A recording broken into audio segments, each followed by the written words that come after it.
Here are the 7 traits that I developed to be a high-value woman. Stay till the end because number 3 will shock you. Hello ladies, thanks for tuning in. Before we start, please like and subscribe, and don't forget that you can have free chapters of my femininity guide, How to Bag a High Caliber Man in 12 weeks, simply by checking the link in my description box. So today I want to talk about the traits that I had to develop to be a high-value woman. So first of all, I want to start with the definition of a high-value woman. So what is a high-value woman? So a high-value woman is a woman who is confident in herself. It's a woman who has boundaries when it comes to, how she wants others to treat, how she wants others to treat her. She also has time boundaries in the sense where she's frugal with her time. She knows that time is a scarce resource, so she uses it wisely. And that's also a woman who has high self-esteem when dating. She treats herself well, and she expects princess treatment when dating, and she gets it.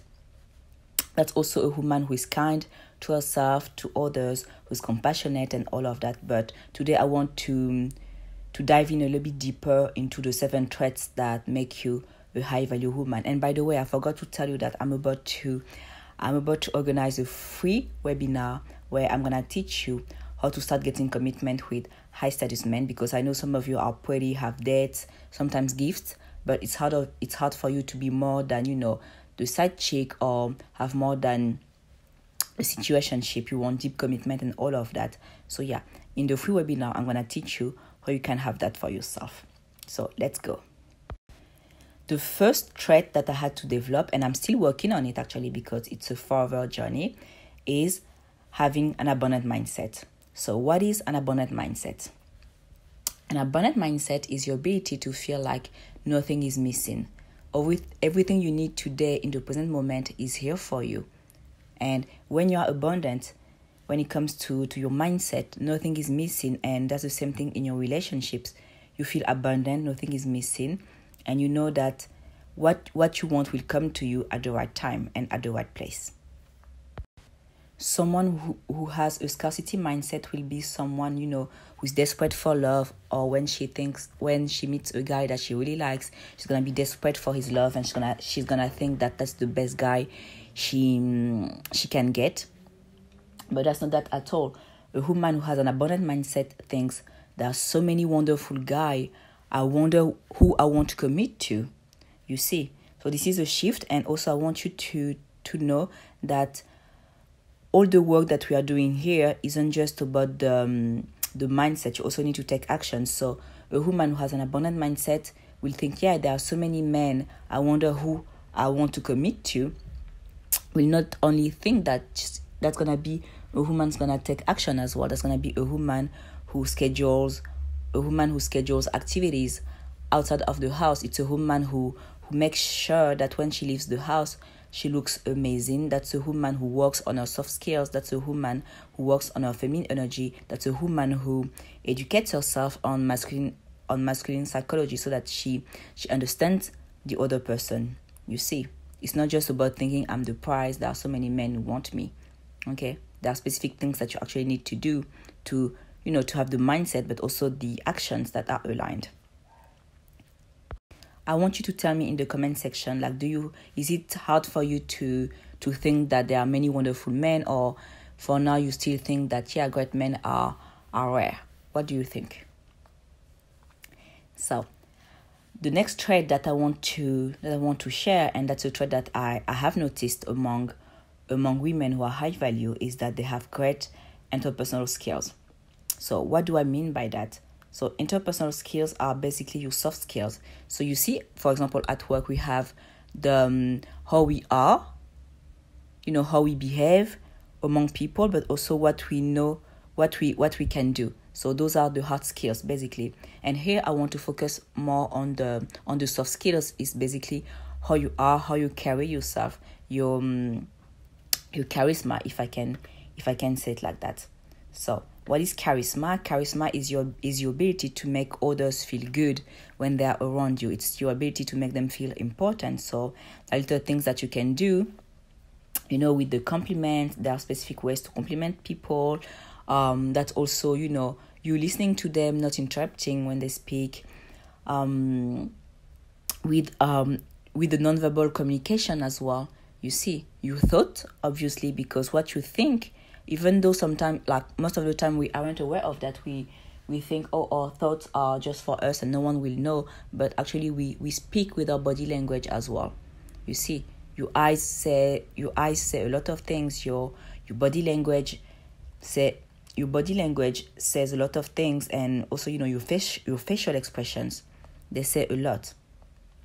Okay, imagine now we are speaking and I roll my eyes, even though I didn't say anything, but with my facial expressions, you're gonna know that I think that you are saying crap. You see, so that's important, and you can self-regulate basically, and you can actually learn to improve your facial expressions by improving what's going on in your mind, because you are in control of what's going on in your mind. My next trait, do you know what the next trait is? So the next trait is that high value women are self-assured. So what is being self-assured? It's about being confident, and it's about being confident, and I make the distinction between high self-esteem and confident, because you can have high self-esteem without being confident, and you can also be confident without having high self-esteem. So confident is your ability to go after what you want. So you have people like that, actually, they are good at, building big businesses.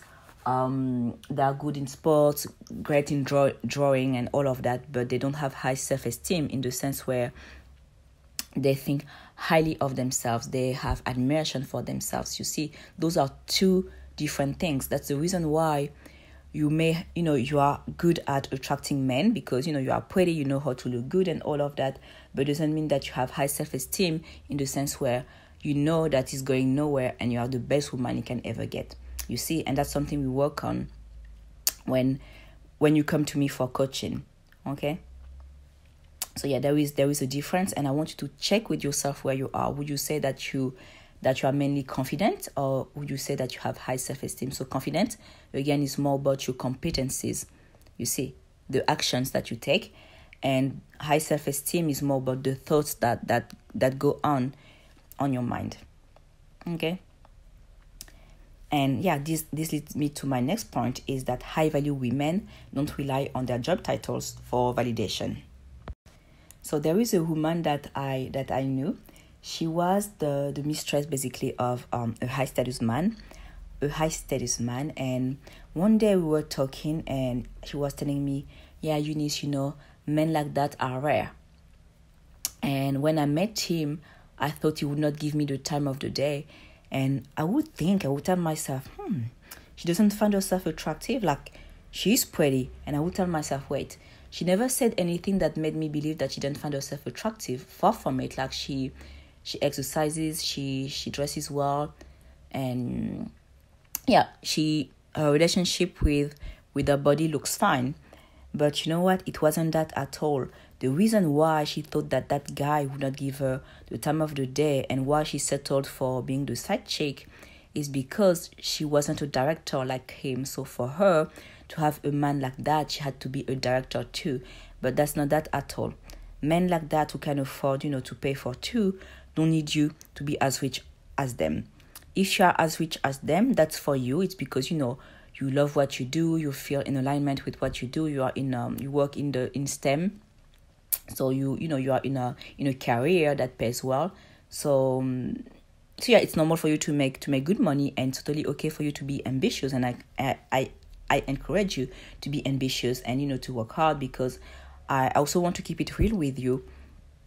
Having good money allows you to meet those men, not because it makes you more attractive, but it's because those men tend to go to high-end places. If they make a lot of money, they want to enjoy their money, so it's going to be a lot easier for you to meet those men when you go to, nice clubs, nice restaurants, nice hotels, and all of that. You see, it's not because the money makes you attractive, it's because it makes your life more beautiful when it comes to material, and it's gonna make your ability to network a lot easier. So yeah, I really encourage you to get your money right and it's gonna be hard for you to meet those men if you don't work for them in their environment. I don't know, maybe you are a secretary for ambassadors or whatever. Then in that case, that's different. But if you have a normal job, and you live in a low income area and all of that, or middle class area, you're gonna be around people who make the same income as you. And if you are following me and you have high standards for your love life, it's because you want to be with high profile men, high status men, and all of that. So yeah, I gladly encourage you to increase the amount of money you make. And again, it's gonna also help you to feel protected when dating, because even though you get married with a high status man and you aren't required to work, if you have a lot of savings, you know that you can still live whenever he starts to act like a clown. Okay, so this was my first point. Well, this was my next point, sorry. So now I want to talk about how high value women invest in their looks. So high value women understand that yes, you don't have to. They understand that you don't have to look like a model. You don't have to starve yourself far from it. Actually, like, those women enjoy eating well. They love nice restaurants. They love great food. That's something that I noticed as well among the high value women that I have in my vicinity, is that they care about eating well, and by that I mean buying nice products. I'm not talking about the brands. I'm talking about the quality of the food that they eat. You see, it's not about buying brands. It's about the quality. So high value women don't care much about accumulating tons of clothes, tons of fast fashion clothes. They also care about the quality of the clothes that they wear. They care about the quality of the food that they eat, but also the quality of the things that they buy. So they buy very little, but they buy well. So yeah, make sure you invest in your looks. So you make sure that you have little clothes, but what you have can be mixed and matched easily. And yeah, you invest in quality, and you also educate your eye on dressing better and on looking feminine. So now you know that being high value is about investing. This leads me to my next point. It's that high value women invest in their relationships. So what do I mean by investing in their relationships? I mean that high value women educate themselves on healthy relationships. I'm sorry to break this to you, but if you are in toxic relationships, it might be because that's all you know. You don't know what healthy love looks like, so you settle for toxicity. But you doesn't have to be like that. You need to require more. You need to also educate. You also need to educate yourself on what love is, and it comes from learning from experts and having people around you who are loving. And I'm talking about friends, family, colleagues, and all of that. You don't have to settle for the toxic place, even though I know that you need some time to find something else, something better, where the environment isn't toxic. But I want you to not settle. And if you have that standard of I only accept greatness, I only want to be with people who cherish me. I want to be valued wherever I am, because I also value people. I also cherish them. I am also abundant with my love and extravagant with my love. You're gonna have that, okay? And this is how high value women think. They think, wherever I go, I have love. I'm surrounded by love because I am love myself. And my next point is that high value women, they don't try to control their influence. So you need to know that it's common to be controlling, and sometimes we think that people who are controlling are people, we think of extreme when we talk about control. So it's gonna be, the men gonna tell you like, no, don't wear this skirt, it's too short, stuff like that. So that's the image that we have of control. But what I'm saying here it's not that extreme, because that's extremely toxic, and I'm sure you aren't toxic like that. But what I mean by us being controlling is it's in the little things. It's how we want things to play out, how we want the guy to do this and that. You see, how we want commitment today, even though we haven't worked on our strategy to make him fall in love. You see, this is what I talk about when I say that high value women don't control. They influence. They know that, yeah, I don't want to control the outcome. I don't want to try to control when he's gonna commit to me, but I know I can influence him to commit to me, because I know that with the femininity, I know that with the work that I do in coaching with my femininity coach, I know that with the work that I do in how I take care of myself, how I work on my charisma and all of that, I know that I'm able to influence a great guy, not this guy that I have in mind, but any great guy. I know that one great guy will commit to me because I'm working on that. So that was basically what I wanted to share today. If you're enjoying this, don't forget that I have written a blog where I dive deeper into the 7 traits of highly feminine women, high value women. So yeah, make sure to check my blog. I remember the other day I asked you where you think I deliver the most. Many said YouTube, others said the blog, and some said Instagram. So yeah, make sure to follow me everywhere. And I know that the blog is practical when you are in public transport and you don't hear well with the headset, and reading is more pleasant. So this is why I created a blog for you. So yeah, make sure to leave a comment, and I will see you next week. Bye bye.